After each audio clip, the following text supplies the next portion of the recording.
শিশুর লালন পালনে দাদি নানির অবদান। আমাদের দেশে অনেক পরিবারে দেখা যায় সন্তান নানির বাড়িতে ভূমিষ্ঠ হয়। নানি বেশ কিছুদিন শিশুকে লালন পালন করে তারপর মেয়ের স্বামীর বাড়িতে পাঠান।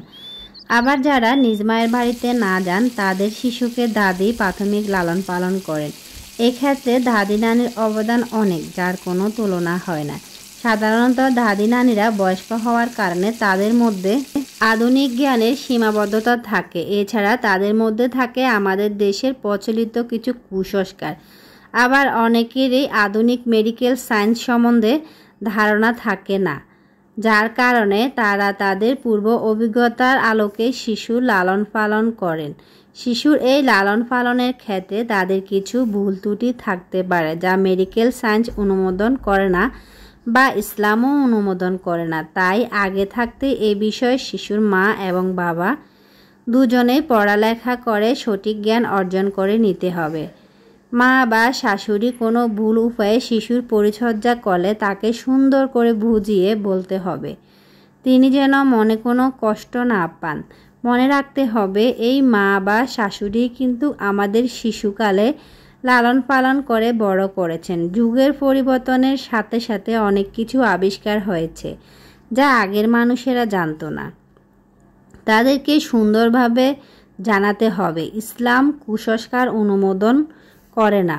অনেক কুসংস্কার শিরকে অন্তর্ভুক্ত।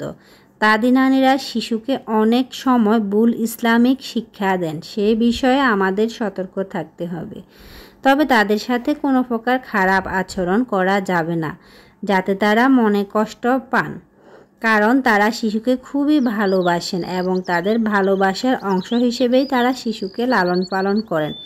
এবার আসি নানা এবং দাদার কথায়। শিশু যখন হাঁটতে শিখে, বুঝতে শিখে, তখন তারা নানা নানি এবং দাদা দাদিদেরকেও খুব পছন্দ করে, তাদের সাথে যথেষ্ট সময় কাটায়। শিশুর শৈশব কাটে নানা নানি এবং দাদা দাদির সাথে। সেজন্য একটি শিশুর প্রাথমিক লালন পালন এবং শিক্ষার ক্ষেত্র মা বাবার পাশাপাশি নানা নানি এবং দাদা দাদি এই চারজনের ভূমিকাও কম নয়।